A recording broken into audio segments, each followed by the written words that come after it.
हालांकि दोनों ग्रह आकाश के गुंबद पर एक साथ शानदार रूप से दिखाई देंगे। बृहस्पति और शनि वास्तव में 456 मिलियन मील दूर हैं दोनों आपस में। वे हमारे दृष्टिकोण से पंक्तिबद्ध हैं, लेकिन शनि वास्तव में बृहस्पति से लगभग दुगना दूर है। बृहस्पति शनि की युति की बात करें तो प्रत्येक 20 वर्ष में होती है और हर 20 वर्ष बाद दोनों का ऐसा संयोग बनता है। अंतिम एक वर्ष की बात करें तो सन 2000 में ऐसी घटना हुई थी, लेकिन इतना ज्यादा नजदीक नहीं आए थे। अगर निकटतम तक की बात करें तो बृहस्पति और शनि का जो महासंयोग है वो 1623 साल बाद इतना ज्यादा नजदीक आए हैं। 1226 के बाद से सबसे ज्यादा नजदीकी 15 मार्च 2080 को होगी बृहस्पति और शनि के संयोजन से। खास बात है, 20 साल पहले जब 2000 के महान संयोग में बृहस्पति और शनि हमारे आकाश में सूर्य के निकट थे और निरीक्षण करना मुश्किल हो रहा था। हम नंगी आंखों से उन्हें नहीं देख पा रहे थे, लेकिन कोई बात नहीं।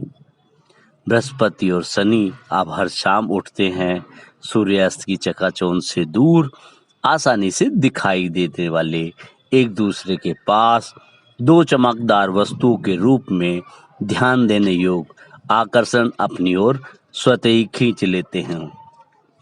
जब आप दक्षिण और पश्चिम की दिशा में आसमान में देखेंगे तो आपको इन दोनों का संयोग या इन दोनों को एक साथ इकट्ठा देखना अपने आप में अच्छा लगेगा और आकर्षित भी करता है।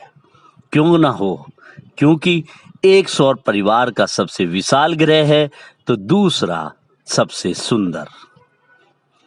साथ ही 16 तारीख को तो और भी अद्भुत नजारा था जब चांद भी इनके साथ नजदीकी से दिखाई दे रहा था और हमें आकर्षित करके कह रहा था, आओ हमें देखो। जिस तरह बृहस्पति और शनि लगभग सबसे करीब होते हैं, वैसे ही युवा चंद्रमा ने उनके साथ में 16 से 25 दिसंबर 2020 तक दो ग्रहों को पूर्ण चंद्रमा व्यास से कम अलग किया। बृहस्पति चमकीला दिखाई देता है 12 बार शनि को छोड़कर। हालांकि शनि सम्मानजनक रूप से उज्जवल है, उतना चमक भले ही ना हो क्योंकि दूरी के कारणों से। अब जब कल यानी कि 21 दिसंबर को 2020 को जब हम शीतकालीन संक्रांति का स्वागत कर रहे होंगे तो आकाश में ये दुर्लभ संयोजन या घटना हो रही होगी। बृहस्पति और शनि के बीच एक असाधारण करीब महान योग जो 1623 साल के बाद आकाश में इतना करीब आया है। नमस्कार, आज हम खास बात करने वाले हैं दुनिया के हमारे सौर परिवार के सबसे विशाल ग्रह और सबसे एक तो विशाल है और दूसरा सौर परिवार का सबसे खूबसूरत ग्रह। विशालतम का और खूबसूरती का जो मिलन है वो 21 तारीख को यानी कि कल होने जा रहा है।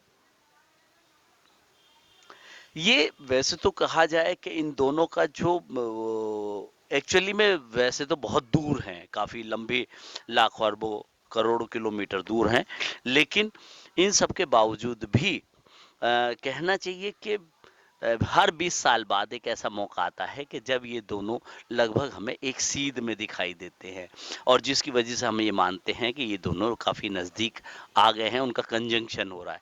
एक्चुअली कंजंक्शन हमारी पृथ्वी से हो रहा है और हमें वो दिखाई देंगे और जब हम एक उंगली में देखेंगे तो वो ढक जाएंगे दोनों, इतने दोनों एक साथ आ जाएंगे। उदाहरण के तौर पे समझिए ये दोनों मेरे हाथ हैं, एक बृहस्पति है एक शनि है और दोनों आते जा रहे हैं, मूवमेंट कर रहे हैं और दोनों आपके कैमरे में एक सीध में आ गए हैं।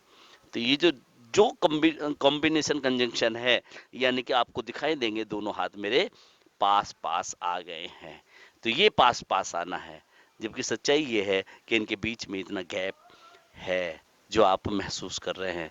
और जब आप देखेंगे तो पास पास दिखाई देंगे, कंजंक्शन आ गया। इस तरह का कंजंक्शन बन रहा है बृहस्पति और शनि में।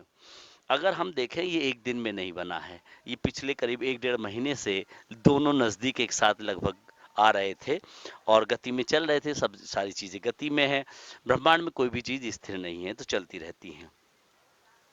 और ये 16 तारीख को तो एक मज़ेदार वाक़या हुआ था।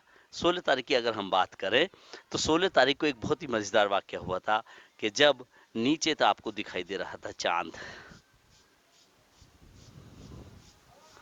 चाँद दिख रहा था और उसके ठीक ऊपर थोड़ा-सा सा ये बृहस्पति दिख रहा था और ये हल्का-सा शनि, सॉरी, ये शनि दिख रहा था। एक तरीके से ऐसा लग रहा था जैसे वो जो जैमर होता है ना, जिससे हम दो घुमा के रस्सी को, वो जो लोहे की एक चैन होती है, एक बॉल हैमर होता है, गोल लोहे का गोला, और उसको बांध के घुमाते हैं और दूर फेंकते हैं। तो बिल्कुल इस तरह का एक बांध हवा सा लग रहा था कि इनके बीच में एक कोऑर्डिनेशन, एक बीच में वो है। तो ये 16 तारीख को था। अभी क्या हो रहा है, धीरे धीरे धीरे धीरे इन सब के बाद में अब आजकल भी ये सारी चीजें आ रही थी। अगर हम देखें तो इस तरफ जो है, थोड़ी देर के लिए हम मान लें कि नॉर्थ इधर है नीचे की साइड में, और नॉर्थ एक्चुअली इस डायरेक्शन को साउथ माने, डायरेक्शन साउथ, नॉर्थ है ना, ये नॉर्थ है आपका, ये वेस्ट है और ये ईस्ट है। अगर हम इन तीनों को मान लें कि ये इस तरीके से हैं, तो ये घटना जो चित्र बना था ये 16 तारीख को बना था। अगर हम इसे मान लें कि अब ये है, तो अब धीरे धीरे आप समझिए इसको कि कैसे हुआ ये, है ना, बड़ा मजेदार है। वैसे अगर आप चांद तारों से बात करेंगे तो आप अकेले रह ही नहीं सकते, तनाव में नहीं जिएंगे, मस्त रहेंगे और खुशहाल और मानसिक रूप से स्वस्थ रहेंगे। हुआ ये कि जब हम ईस्ट और वेस्ट की तरफ एक लाल ग्रह को देख रहे थे जिसे हम मार्स बोलते हैं, आजकल ये मार्स हमारे ठीक सर के ऊपर आ गया है, यहाँ आ गया है। और ये चीज पहले यहाँ थी, ये दोनों यहाँ थे, और धीरे धीरे अब साउथ और वेस्ट के बीच में अभी क्या है कि ये चीजें यहाँ आ गई हैं और ये लगभग इतने आ गए हैं, इतने करीब ये दोनों के दोनों आ गए हैं। तो इस तरीके से हमें लगेगा दोनों आ गए हैं, और जब हम इसे एक उंगली से देखेंगे तो ये ढक जाएंगे, दिखाई नहीं देंगे। और ये मौका हो रहा है हमारा कल, यानी कि 21 तारीख को।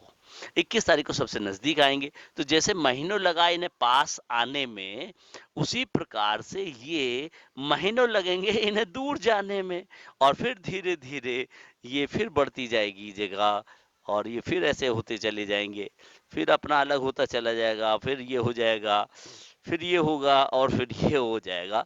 इस तरीके से फिर वापस दूर होते चले जाएंगे। तो प्रक्रिया नजदीक आने की भी महीनों लगे, दूर जाने के में भी महीनों लगेंगे।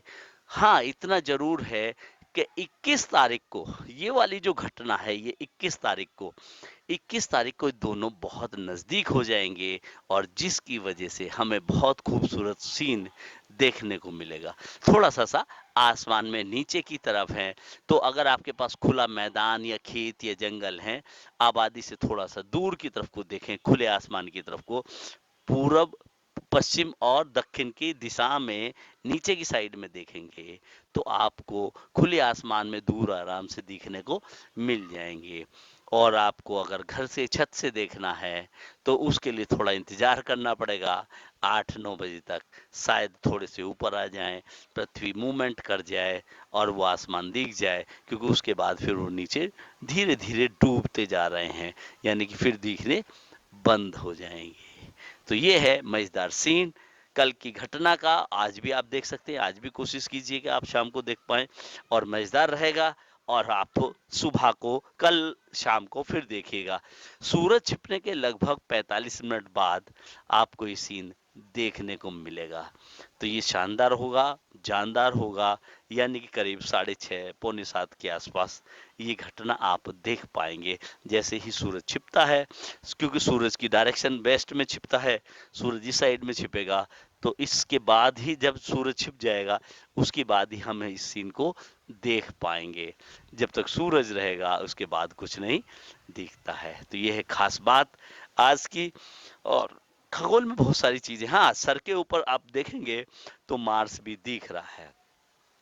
ये दोनों घटनाएं और साथ में मंगल चमचमाता हुआ, हालांकि नजदीक तो जा चुका है वो मौका, पिछले 1.5 महीने पहले जब आया था, 1 महीने के करीब, और लेकिन अब ये ऐसा होने वाला है।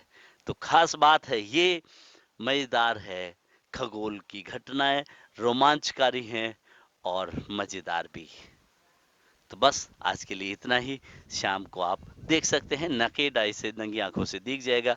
जो हल्का वाला होगा वो शनि है, जो ज्यादा चमक रहा होगा वो बृहस्पति है, और आपको पूरब, पश्चिम और दक्षिण के बीच में नीचे की साइड में दिखाई देंगे। नमस्कार।